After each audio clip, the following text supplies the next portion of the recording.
Hello, my name is Maryam Bandukda, and today I'd like to present our paper titled Supporting Self-Efficacy Through O&M Training for Blind and Partially Sighted People on behalf of my co-authors, Holloway, Aneesha Singh, Giulia Barbareschi, and Nadia Berthouze.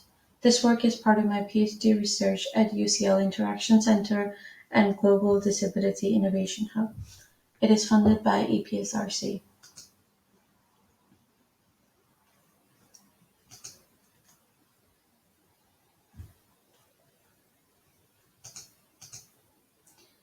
I'll start with a little background of this research.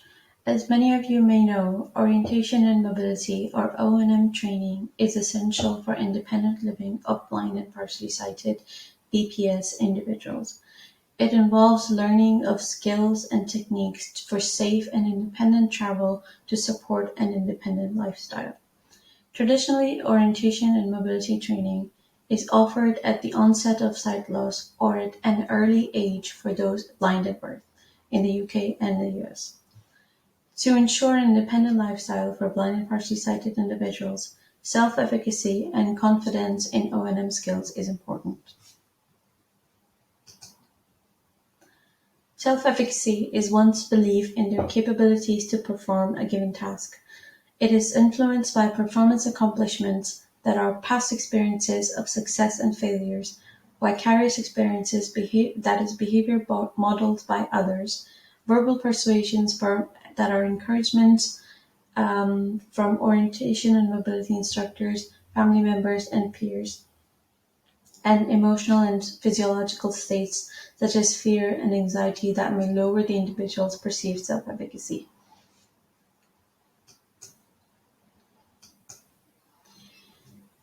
This research aims to better understand how technology can support O&M training and skills learning. Through this research, we contribute insights into social, economical, and cultural factors that affect O&M support at different stages in the individual's life, and highlight opportunities for SIG Access and HCI research to consider the wider social network around the BPS individual when designing technologies.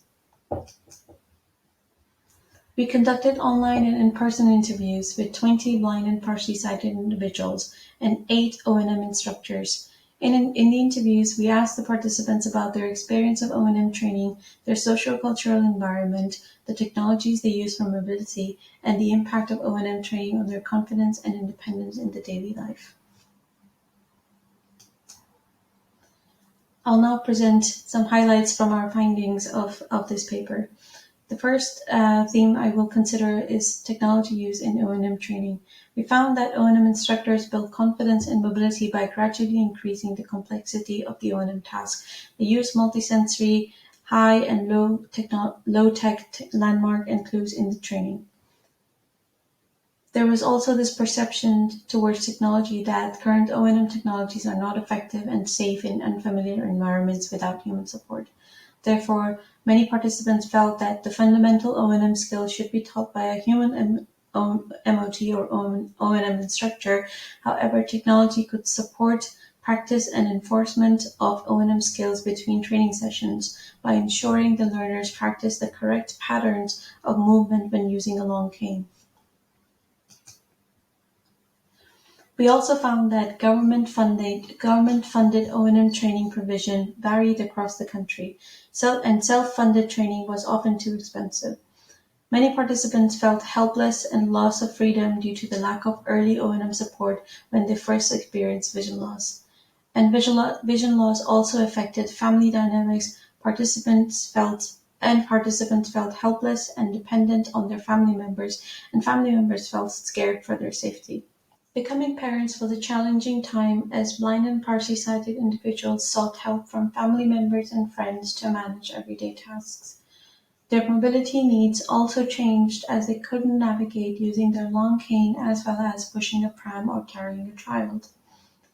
It challenged their confidence and self-esteem when transitioning into their role as a parent, as one participant said, "I couldn't be a dad in the way I wanted to be. I wanted to be independent for them so I could participate fully, and if they had a doctor's appointment or if they had to go to the hospital, I wanted to get to do those things on my own.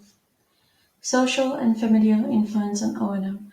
The participants acknowledged that home environment played an important role in efficacy in O&M, and family members' perception and attitudes influence O&M skills development.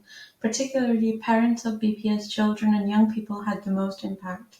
Since they had limited opportunities to observe their children's O&M skills, they often felt overprotective and shielded from situations which were perceived as potentially dangerous. For example, independent travel. This limited the opportunities to practice O&M skills outside the formal training, and the lack of encouragement from family members, which might increase personal fears of the BPS individual.